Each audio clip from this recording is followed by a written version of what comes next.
and record. It's Mean Girls, made in 2004, directed by, let me see what his name is. It is Mark Waters. Mark Waters is our director of Mean Girls. He's known for two really well-known comedy films in the early 2000s, both starring Lindsay Lohan. The other one was Freaky Friday with Lindsay Lohan and Jamie Lee Curtis. He also directed that one. I know that's still a very popular movie. I still see lots of stuff written about it and everything. I like that film a lot. I think I love Jamie Lee Curtis and anything she's in. She always steals the show normally. Yeah, we watched True Lies the other day. Yeah, with her Arnold. and Arnold, but she was good in the movie for sure. I love some Arnold too. He's one of my favorite actors. He's a very underrated actor. People usually think of him as just an action star or cheesy, but he's very underrated, I think.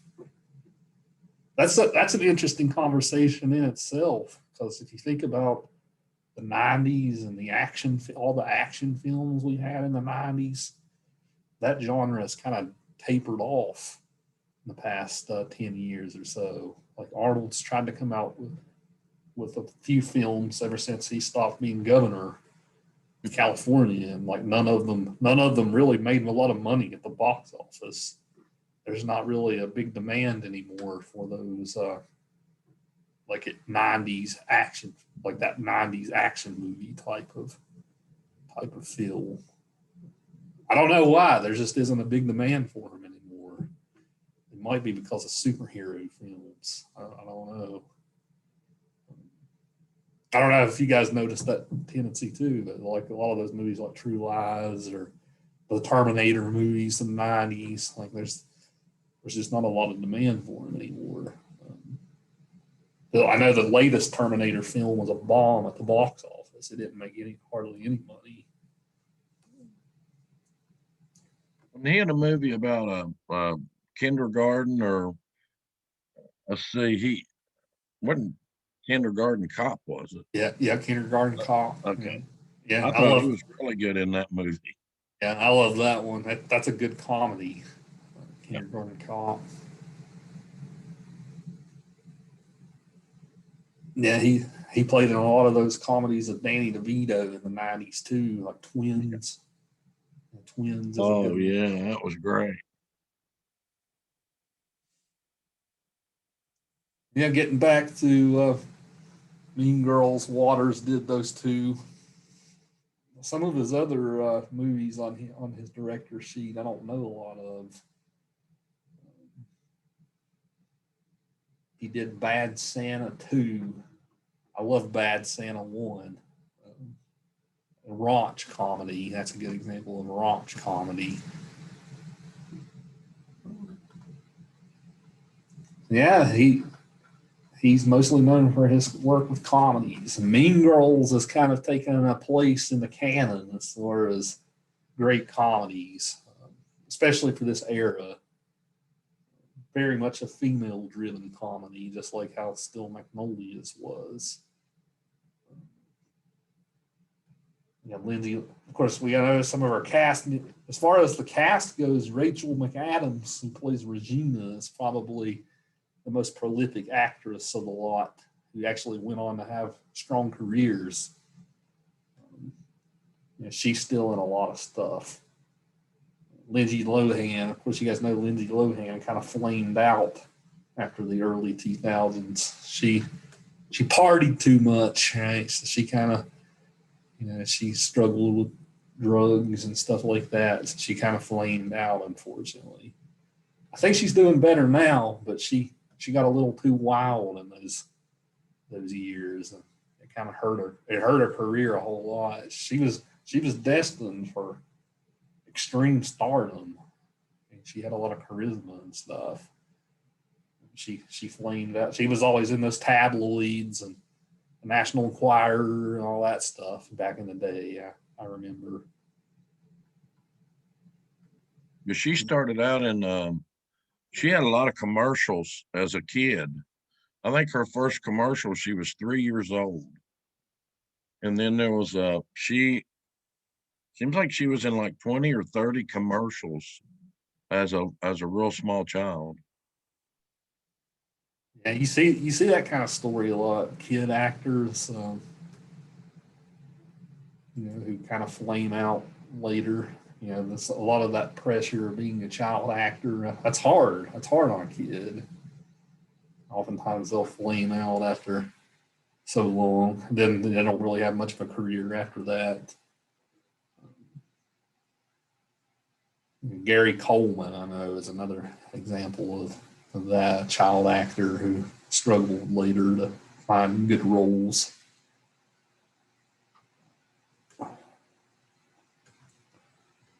Now, yeah, what to say about this film? High school drama, all the classic high school drama about all these different types. Again, kind of like the Breakfast Club with all these different subgroups of people, which you notice in high school. This is about the popular girls in school, right? The popular girls. How do they maintain their role in the social hierarchy? Right? That's kind of this movie is very much a sociological type of movie, right? It kind of I actually had a friend who teaches this in a sociology class. It's very sociological. You kind of see how people work, how they group up, how they get into little cliques, all this type of stuff. So I'm just curious. So we'll again start with general impressions. I'm sure some of you guys have been familiar with this. Maybe some of you saw it for the first time. What do you guys think of Mean Girls? 10 out of 10 movie. Honestly, it's one of my favorite movies to just watch in general. It's a good, reliable comedy to me. And it's one of those movies, like I said last week. I kind of missed out on like watching Ferris Bueller's Day Off and The Breakfast Club and those type of teenage high school movies while I was in high school. But Mean Girls was one that I was able to watch while I was in high school, and it's kind of one of those really good nostalgic movies for me. Right. I've watched it numerous times. I love those little high school movies. No matter how old I get, I just love them. I guess it just brings you back. I said those were my glory days. So those take me back to my glory days, remembering, everybody with their cliques and whatever else. But I've always enjoyed this movie, and it does shed some light on how mean girls are and what they'll do and how conniving they are, and how some parents are super strict and or oblivious to not everything, and then some that are just so wanting to be a teenager again themselves that they'll let you buy with whatever. So I give it 2 thumbs up. I like it a lot. I feel like it's like the classic, in high school movie, drama, whatever. I like it a lot. Yeah, it was the first time I've watched it. I liked it too a lot because of it's funny for one. I thought it was very funny, but I also thought there was a lot of truth in it, and it took me back a long way. But and even in Crystal's days of high school, even my own, of how people are kind of mean spirited sometimes, want to have fun and all of that, but sometimes there's an underlining uh, I don't know, a lot of pain and suffering in those years too. Trying to figure out who you are and trying to fit in, the peer pressure. I thought the peer pressure, we saw a lot of that in the movie. So it was very well rounded.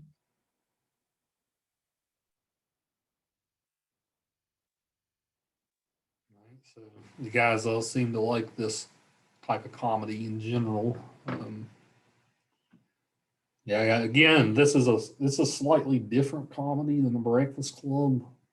You know, even though it's Breakfast Club's about high school and stuff, that one had more of a dramatic feel to it. Right, this one's definitely much more of a strict comedy. I would probably argue. Um, so yeah, where to go from here? Um, You know, the movie is very, as far as the film stuff goes, the movie's very brightly lit. I don't know if you guys noticed that about it. It's very brightly lit, especially compared to some of these dark, grim movies we watched earlier in the course. Everything's very brightly lit. The school, lots of color popping in the school. Like the character Katie, played by Lindsay Lohan, right? She eventually starts wearing these bright, vibrant collars, right, to fit in with the other girls. Very lots of pink collar, especially in the film. Well, the one guy actually gives her his pink shirt, if you remember. So yeah, it's got that to it, right? It's definitely got that sort of nice, brightly lit feel. Mise en scene, I think that they said that it takes place at, I remember they said at the beginning her mother was a professor at, I think it was Northwestern or something like that. So I guess she's kind of living in like suburban Chicago, that type of suburban area. So that's probably what our the suburbs, right? Middle class America, right? It's definitely got that kind of feel to it. Suburb life's a lot different than like very rural life, like around here. It is more fast paced, but not quite to the extent of living in the actual city. So it's definitely got a nice sort of suburbia feel to it. Very big school in the movie. If you didn't notice, like very big school. So that's a bit about the directing and colors. I really like the scenes where they talk about the animals, where like how high school kids are like animals, right? And you get like the lion growling and like the slow motion where they're clawing at each other and stuff like that. I think those scenes are really funny in the film. Yeah, gathering at the water hole, and Yeah. they were even making mannerisms in the background as animals would do. I like that part of a movie when um, the the film takes us into someone's mind, what they're thinking, and they're thinking it really out loud. So I know people were acting like they were monkeys and no doubt leopards and lions and so on and so forth. Those were pretty neat. Um, also, one thing I found intriguing was the one mother trying to be like the teenagers.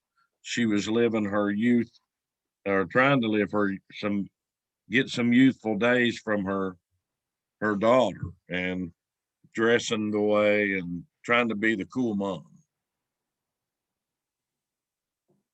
That character is played by Amy Poehler. You guys probably know her from the Parks and Recreation show. So she's a famous comedy actress herself. Yeah, her and Tina Fey are like best friends, and they do a lot of things together, and they collab a lot together, and they've done some pretty funny stuff. Their SNL days were amazing. Yeah, the woman, her in in this movie, like I knew those would bring back memories of certain parents that I still keep in touch with today, but they just so wanted to be like our age, and they wanted to be so cool. And that was more annoying than my strict parents, because my parents were strict. Sorry, Dad. But they were real strict. So that, I mean, you really would rather your parents be strict than to be like, hey, y'all need condoms or a drink. Or when she rolled in there, like I would have literally died if I was ever doing anything with a boy and my mom or dad walked in. I wasn't allowed to have them in my bedroom, and definitely not with the door shut. But yeah, they kind of showed all of that. And then I thought that Katie's parents were kind of clueless, maybe because she wasn't in the public school system for very long, but they were very clueless. I mean, you could definitely pull the wool over their eyes and tell them anything and do whatever. So I liked the parent aspect too. I thought that they brought the whole movie in, as a whole. I thought they done a good job. You've got the outcasts, and how we had talked about before, how in grade school it seemed like everybody was friends. Everybody was everybody's friend. And then when you get to middle school and high school, it's when you start, clicking off and whatever. So it showed that as well. And I thought it was very realistic. That character has this like chihuahua in the film, because of course she has a chihuahua, right? She's got that personality. Like chihuahuas as dogs, right? Certain types of people gravitate to them, right? That's this character that really gravitates to like having like a little chihuahua you carry around in your purse, right?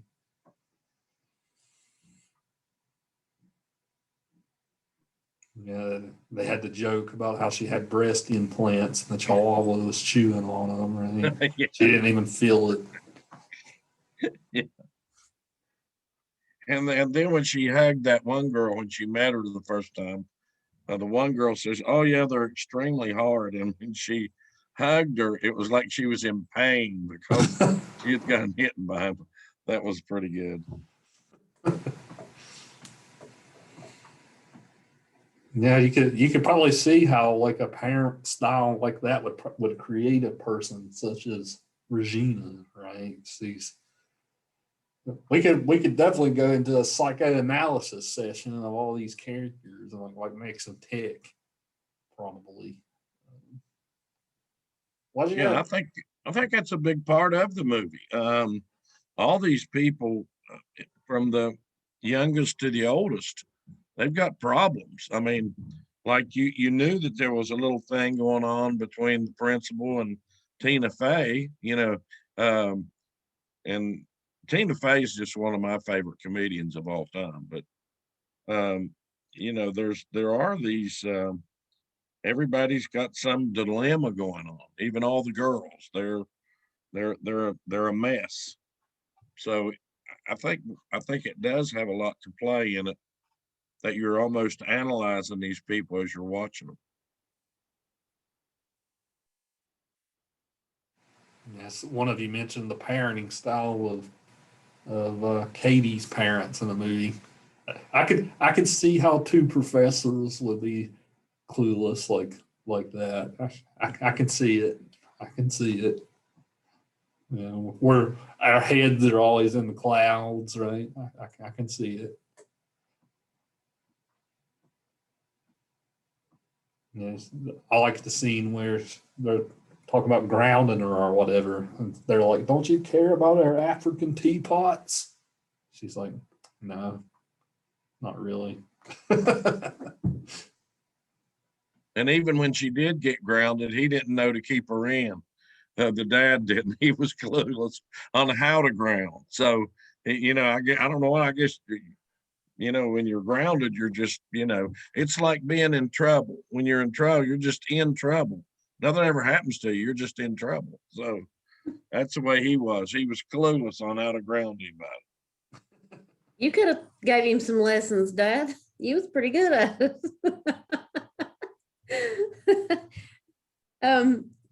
I I loved the fact that I was reading some different things about it, like how there was different little quirks, like whenever right before he brings them all to the gymnasium and he's going crazy, everybody's fighting, and he pulls the fire alarm and what do you call them? I can't think. The last few days, there's too much. Yeah, the sprinklers came down and got them all drenched. Well, whenever they ended up into the gymnasium, they were all dry. And the actual kind of artifact, remember the vase that, the fertility vase or whatever, they actually made dolls, that tribe did, but not actually vases. So there was just a couple little, I think they're cool little things to watch and to know about a movie. I like to know a backstory. So they'd mentioned how sometimes somebody's hair would be straight, and then the next time you looked at them, they would be curly or whatever. But I thought I love whenever stuff like that happens. Me and Dad always point that stuff out. Like, I seen that. Did you see it?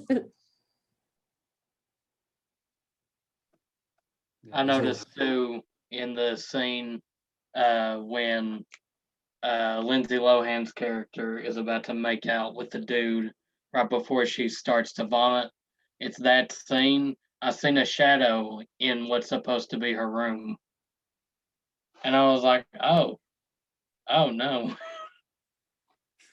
Like one, that's a detail that somebody needed to look out for, but also that implies somebody was in her room. And that's not fun.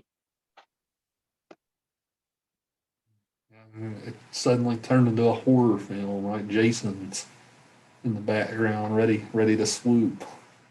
Right.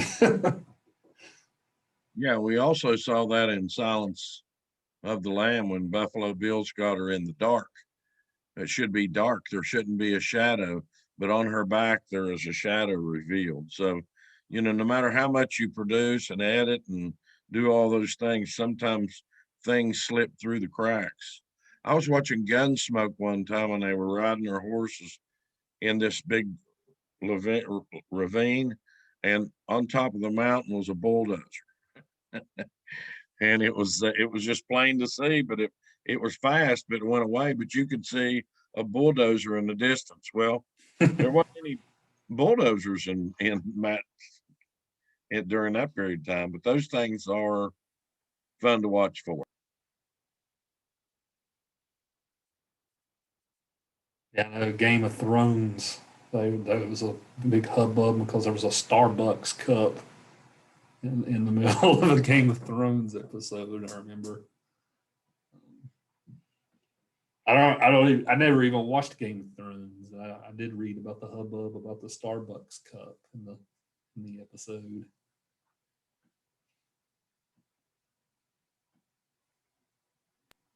Yeah, some directors are very careful, right? We've studied such directors in here that are very careful. Some other ones aren't, right? So a lot of directors will do things on the first take, right? Then just be done.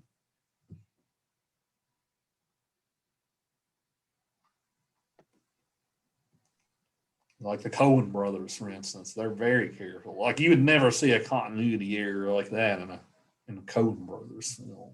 Like they're just that meticulous about what they do. At first, I thought you were implying that the Coen brothers shot everything once and that was it. I was like, "There's no way. There is no way."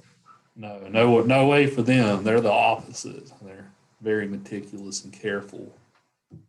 Stanley Kubrick was too, right?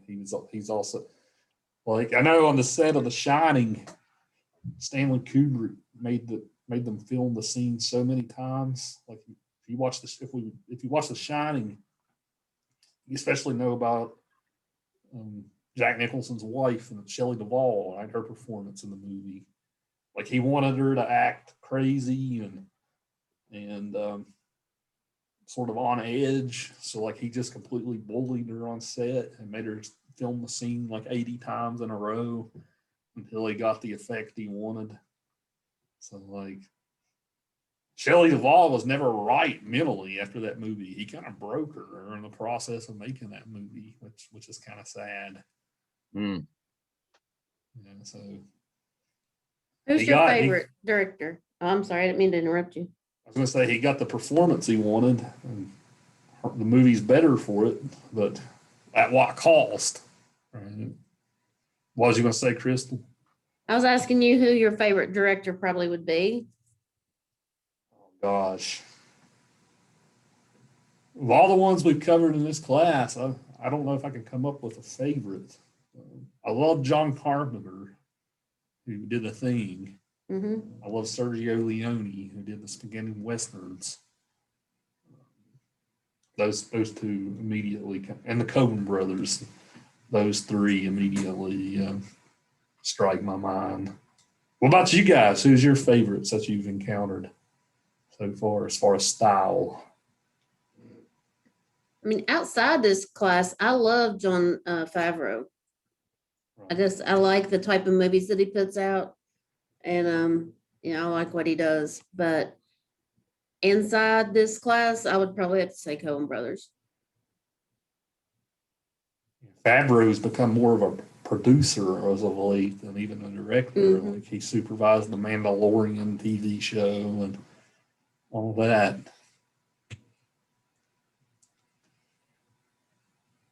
About the rest of you, any come to mind, even outside the class? I love Stanley Kubrick. Like now, though I've watched pretty much all of his movies except for well, all of the movies I've watched have been in the past year uh except for Full Metal Jacket. I've watched all of them in the past year that I've seen so far, and all of them are great. The Shining, 2001, uh, the one that I just mentioned, and I forgot the name of the Vietnam movie. Full Metal. All of Full Metal Jacket. So far, all of them are good, and it makes me definitely want to watch more of them.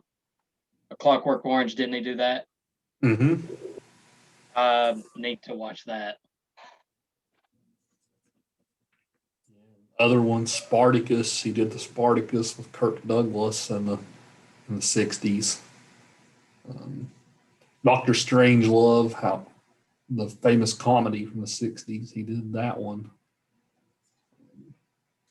Lolita, the movie about the guy, about the stepdad perving on his stepdaughter, right? That's one that he did. About everything he did is a classic. It's one of those types. Hitchcock is another director to probably mention. Like we didn't study Psycho in here, but he's another director who's super careful and meticulous. We've talked about Hitchcock, about the ticking time bomb and whatnot in here.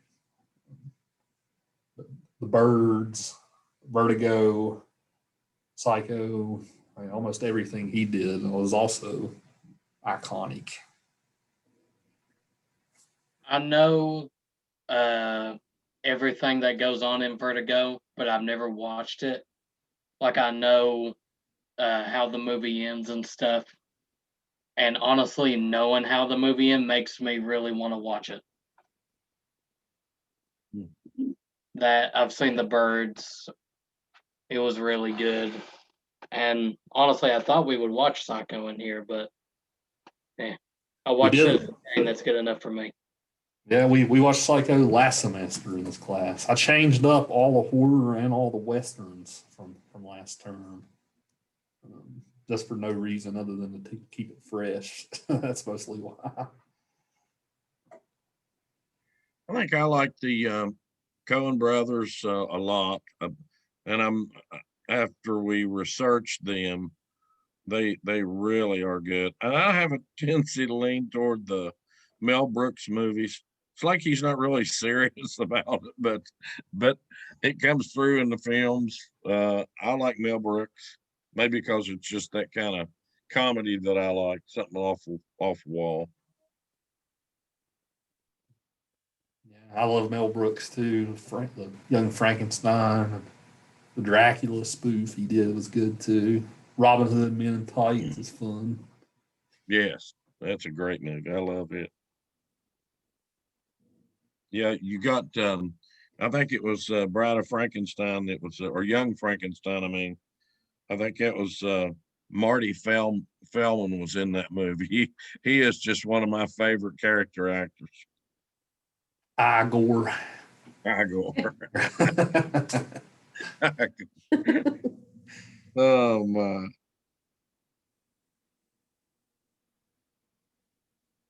Getting back to the movie at hand. I'm glad we're having these conversations because this is a good more cumulative way to start wrapping up the class, right? Reflecting back on all the stuff we've watched. This will be something we can talk about during dinner too, right? Yeah. All the stuff we watched and what we've got from it. To get back to the movie at hand, I'm just curious, like, we started going down this route a second ago about like psychoanalyzing some of these characters. I'm especially interested to know what you guys think of this character of Regina, right? The meanest of the mean girls, right? What did you guys make of this character? What do you think it's her lack of parenting that causes her to be this mean? You think she's just this mean by her nature? What do you think? I had a friend that was exactly her. Like, I can watch this movie and put my faces and names with these people. I think that it was just a power thing with my friend anyway. But it was like a power that she could be so great and so much fun to be around, and everybody wanted to be around her, even though we all knew that she was turning around talking about us at the same time and stabbing us in the back. Now, her parents were not like extremely, like Regina's parents, but that's why I think that it was just the power thing. It was just wanting to be popular, wanting to be the one. Anybody that got in her way, she would do whatever she could to destroy. And I see that as Regina. She just wanted to be the top girl. And whenever that wasn't happening, then she would destroy you by whatever means necessary.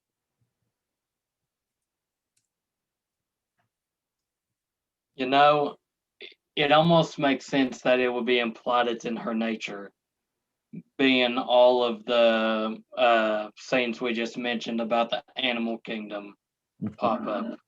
Mm-hmm. And it almost always seems to be when Regina is in the room when stuff like that happens.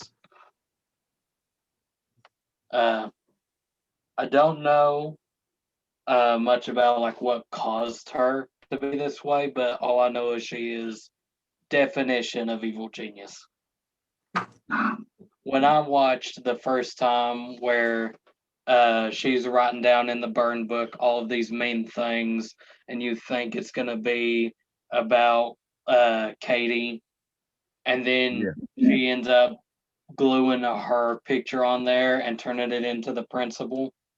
I stood there for 15 minutes just annoying my family. Like, oh my God, that is so smart. That is so smart.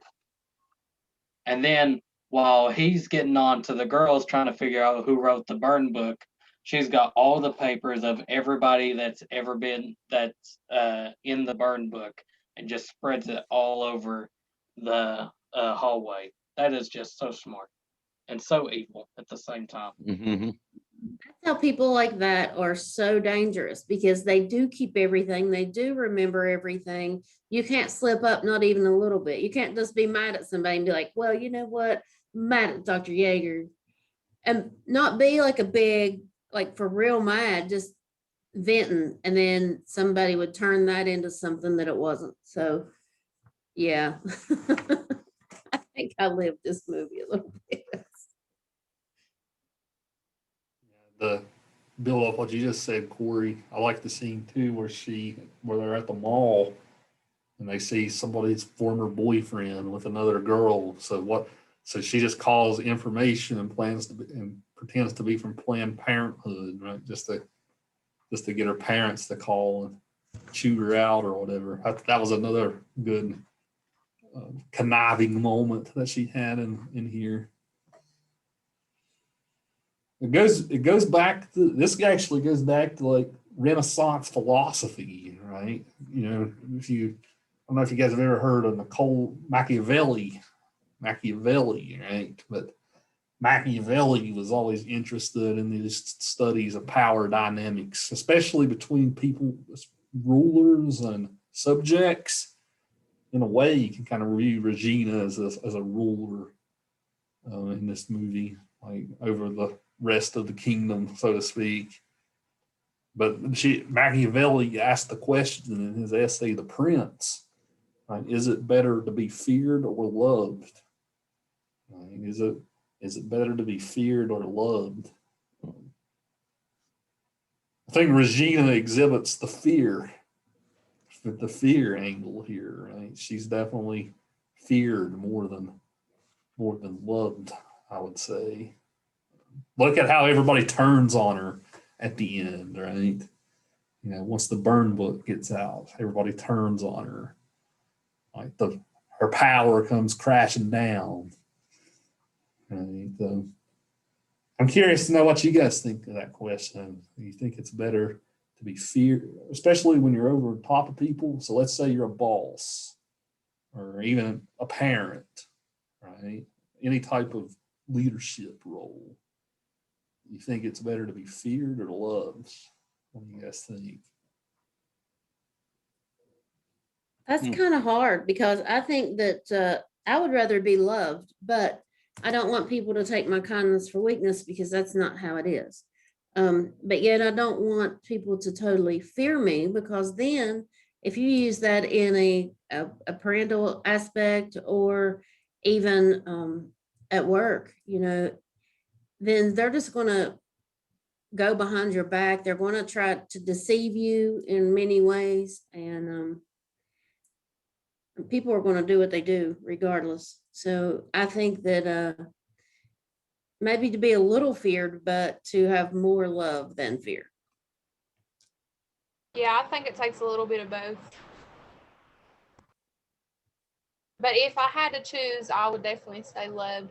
Just because if you're feared and somebody else comes along that's bigger and badder than you, the loyalty will be shifted. But if you're loved, that won't happen. There's always somebody bigger and better than you, regardless. Always. What do you think, Bill? You were a parent, right? Which one did you exhibit with Crystal? Fear or love, or both? I think it was mostly a combination.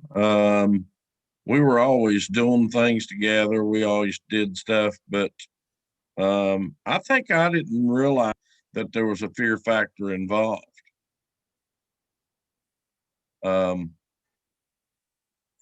think that I've never had any children, so I didn't really know how to do it, and still don't. I don't believe, but I think, yeah, I could see where I could have been a little intimidating to some degree.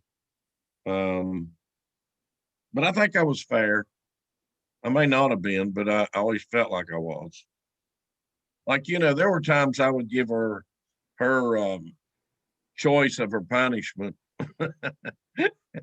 So, I would do things like that, and I've done things like suspend her sentence occasionally because she was good as she was incarcerated. She was a handful though because of her personality. So even now, to be honest with you, she's so competitive with me. You may want to give me a grade just above a passing grade. She's so competitive to me. Even now, lifting is something like a big rock or something. If we're working outside, she wants to make sure she can lift as much as I can. So I believe that may have come from her raising. Now, her mother, on the other hand,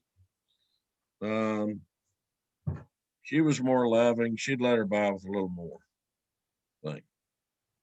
Crystal, does that answer it pretty good or not? Yeah, but I mean, I had a lot of fear, just because like I didn't want to cross that line. But Mm. we talked a lot of things out. It wasn't like, okay, you're in trouble, that's it.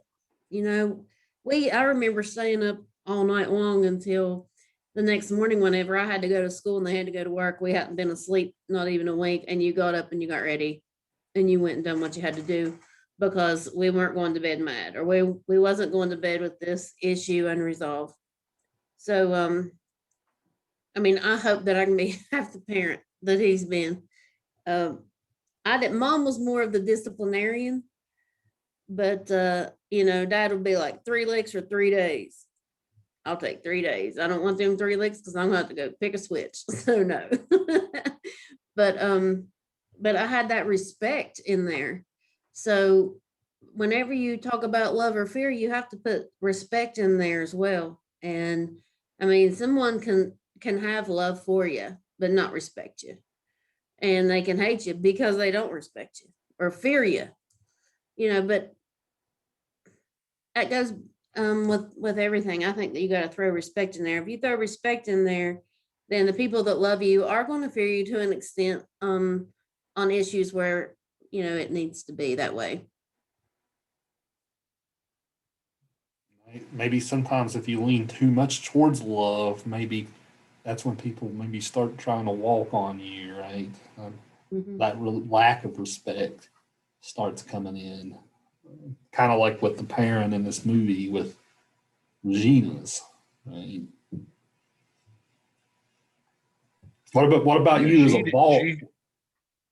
Or I was going to say, what about you as a boss, Bill? I know you used to run the Boone campus. How would you pursue Um, this question in that context? I don't think there was any fear involved at all for me. But now, if I had an issue, we were going to talk about it face to face. There wasn't going to be anything that was nothing was. Everything came out on the table. I was telling Crystal, I had a lady that worked for me. She was a splendid worker, but she had this thing that nagged me. She was always late. And so, you know, we were all friends. We really were. I mean, I'm still friends with the people that were, that I supervised, but I wrote her up because that was my job, to make sure that she didn't get anything more or less than anyone else did. So as that, I think I was trying to be more friends than I was. That doesn't always work because there are people that will take advantage. And so then you have to earn their respect again, unfortunately. Be great if we could all be friends and work together, be the greatest thing. But normally, people on a lot of incidents, people will take advantage of that. Now, on the other hand, I had two people that I don't feel like took advantage of me whatsoever. Great workers, great, people. Um, so it depends on the individuals. I think you have to handle it in an individual thing there.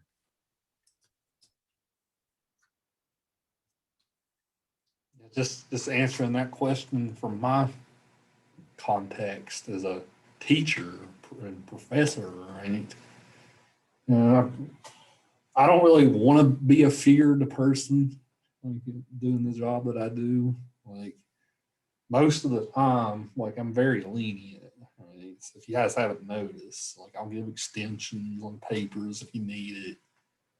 Um, I'm not one of those super strict rule people. Sometimes that might be to my detriment, though. Some students might need more of a hard disciplinarian type.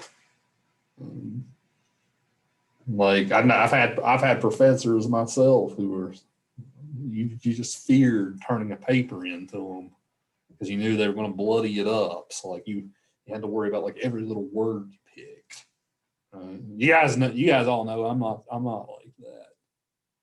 But there are some people like that who teach. Oh, I was pretty nervous turning this last one in. I thought you was gonna red mark it all, Grace.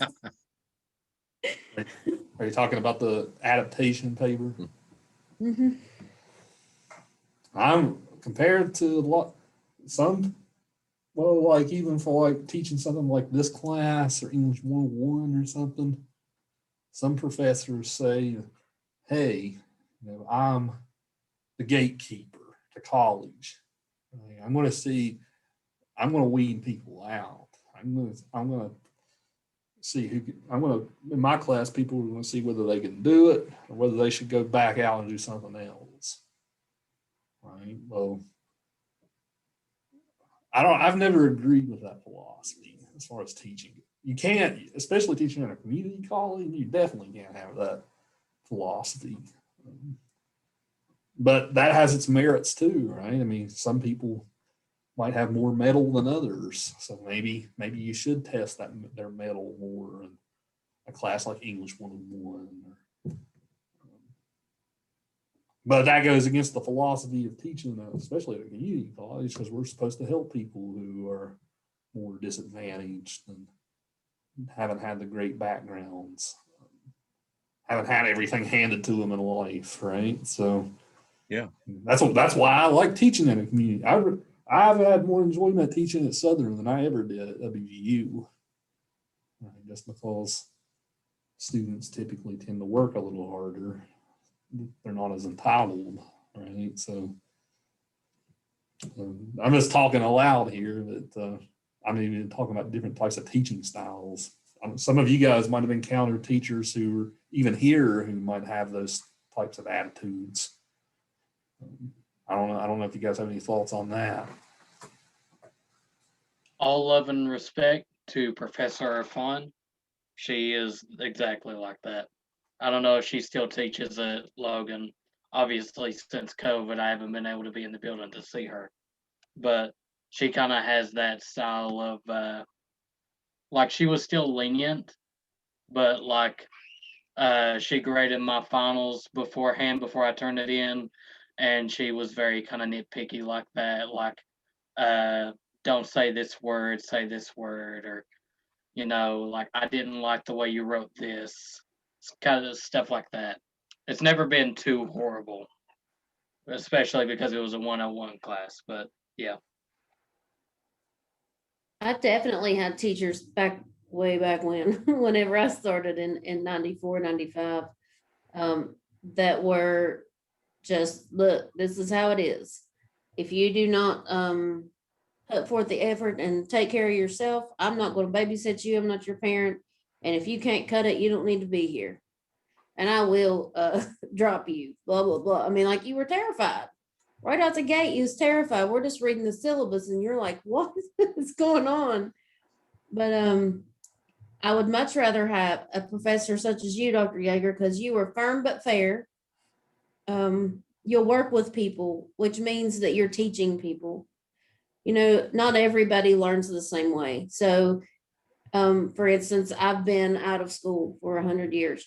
So whenever you tell me, okay, there's these grammatical errors, or you're putting these comma splices in way too much, or whatever the case, you're teaching me that. You're not necessarily looking down on me and saying, oh, well, Crystal's stupid because she done this or done that. There are some professors that do that. And I've learned a great deal from you. Actually learned some things that I should have learned in the 3 English classes I had in all 4 years of honors English whenever I was in school, but I didn't. And I've learned it in a film class, and I appreciate it. I'd much rather have a teacher like you, but that's how I learn.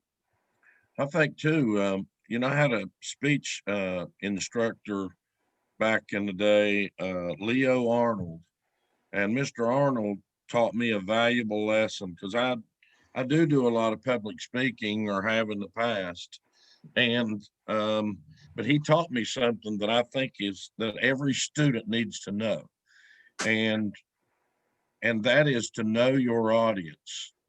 When we turn in a paper to you, we should have gotten to know you through this semester, which we have, and to have an idea of what you want on that paper.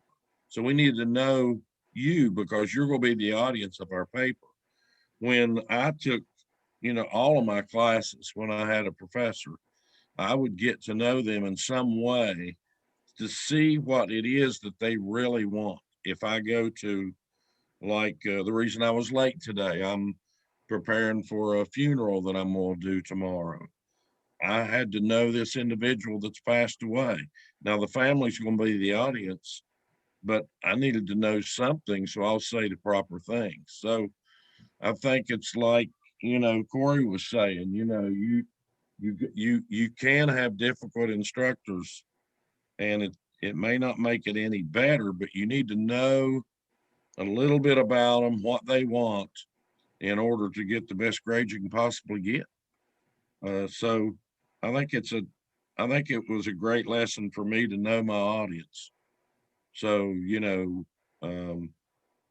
even in life, even in just meeting someone on the street, know your audience, know who they are, because it'll come back and it'll be very important. I think in a great degree that through every one of these movies, we as a class have gotten to know you, Dr. Yeager, and we know what you like. We know who your favorite directors are to a degree. We know that you're sports minded to a great degree. And so all those things added in, that has a little bit to do with what we present to you. I do appreciate that you give feedback too. Like I've said throughout all of my college, and this isn't to down any of my English professors, but none of them really have given me that sort of feedback other than her fun. So like to give like feedback in terms of not just giving me an A or giving me whatever grade and send me on my way, like telling me what I could have done to change my grade to like 3 points higher or whatever. Like genuinely that helps. I remember like in my Cuckoo's Nest essay, you said that I was doing a lot of run-on sentences, and now I have learned to not do that anymore. So, like that's something that genuinely helped me because, and this is no offense to my high school teachers, I hadn't had an actual genuine English teacher since middle school because I was just relearning stuff over and over again. And like you get an A if you wrote 4 sentences in a paragraph, 4 paragraphs, and that's it. When the professors before would be like, you need to give me a 3-page paper, like an actual college professor before college. So knowing exactly what I need to improve on it is fantastic. Thank you. I appreciate you guys saying that. I know sometimes it takes me a while to get stuff back to you, but I always try to give you my best as far as helping you guys improve and getting better. And so I'm not always efficient with my time, but I always pour a lot of time into it. So I appreciate you guys saying that. Yeah, as far as that goes, I mean, it is an interesting question. I'd encourage you guys to go and read some Machiavelli sometime, especially that essay, "The Prince." That's a really interesting philosophical lesson, which we've taken from Mean Girls and applied here today.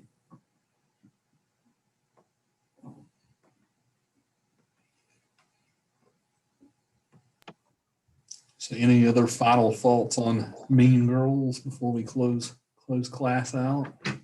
Well, this movie seemed to start and continue a lot of careers of young people. The girl that her daddy was what was it, toaster strudel king or something. That young lady is, I mean, she's probably been in 50 or 60 Hallmark movies. So she's made a good living in the Hallmark industry. I forget what her name was. Chelsea or Lacey. Lacey, yeah. Lacey Chillers or whatever her name is. But, you know, she's become one of our favorite actors in the Hallmark movies. So a lot of people got their, seems like they got their career started from this movie. Yeah, I'm looking at her IMDb page now. I'm seeing a lot of parentheses, TV movie, TV movie, TV Yeah. movie. I absolutely love how quotable this movie is. There is so many things that I hear. I don't necessarily hear people reference it all the time, but when somebody makes the reference, almost everybody in the room knows what it's talking about. October 3rd, on Wednesdays we wear pink. The joke at the end of the of the girl talking about having a heavy duty tampon, that cracked me up. Every single time I watch it and I forget the joke exists, and then I can't help that I have a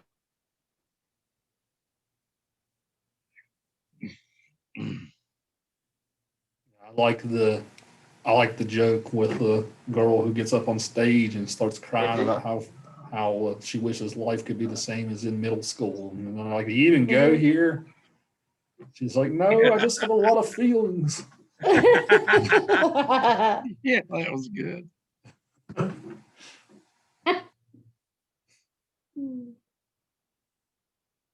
The line where the guy tells the person at the girl in the bathroom that she looks like Danny DeVito. That one always cracks me up.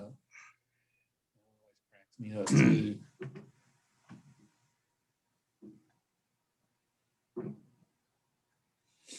Yeah, if anything to wrap up this comedy unit. I mean, I think you guys have seen that comedy is the most complex of all the genres. Mm. It's by far the most complex. I mean, humor is so subjective. I mean, like different people resonate with different types of humor. This movie is a great satire. This is a great example of satire. That's something Blazing Saddles was too, and to some extent. But this movie is definitely a good piece of satire, sort of poking fun at, even mocking how our society is. So I think this movie will still be talked about 20 or 30 years from now. I think it's already almost 20 years old, which is kind of crazy. It's 18. This movie's 18 years old. Wow. Almost. So this movie will be long talked about, I think, as a good piece of cinema. Yeah, I mean, just think about all the types of movies we've watched in this unit. The Big Lebowski is way different than this. Mm. You know, even the Breakfast Club or Steel Magnolias is way different than everything else we watched. So we didn't really get any samey type of stuff in this unit. I mean, pretty much everything was wildly different.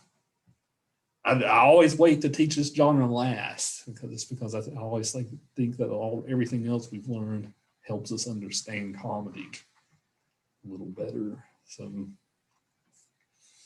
I hope you came out of this appreciating comedies a little better. Even my choices are sort of like you said a few minutes ago, Bill. You learned a little bit about me from my choices and stuff, even. Yeah. But I tried to give you guys a lot of good variety, especially with the comedy.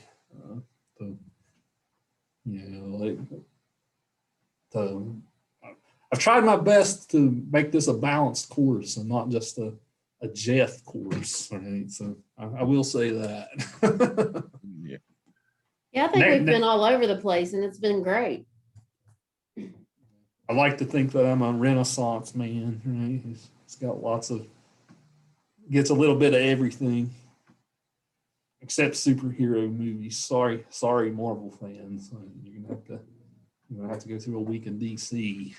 To be fair, everything in Marvel seems so incredibly tied together that if you wanted to watch one Marvel movie, you'd pretty much have to spend the entire semester watching all 22 Marvel Cinematic Universe movies.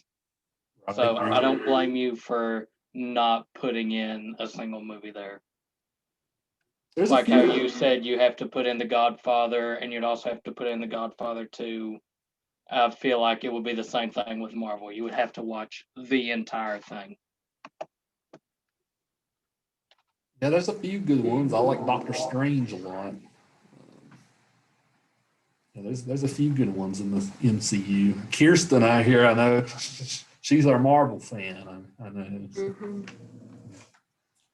You might have a bone to pick with me, Kirsten. I don't know. I'm throwing some shade at you today. Get him in person.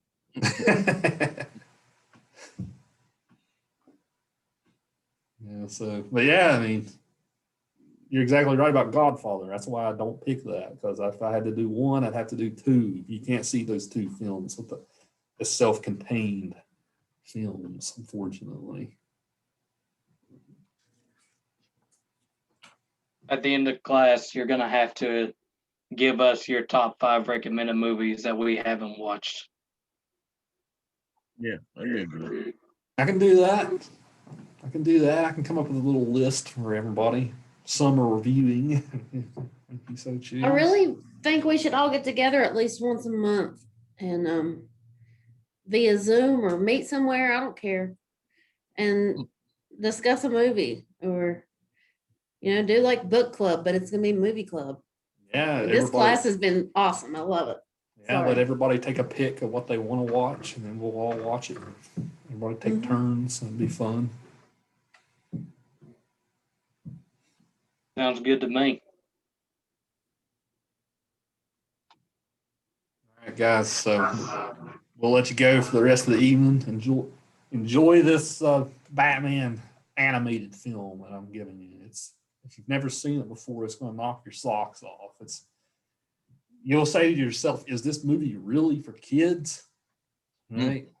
It's very mature. It doesn't curse or anything like that, but it's got lots of like really dark, mature themes. So I'll be interested to hear what you guys have to say about it. So till next time, we'll see you guys then. Thank you. All right, have a good one. We'll see y'all Tuesday. I never know what day it is. All right, see you later. Bye.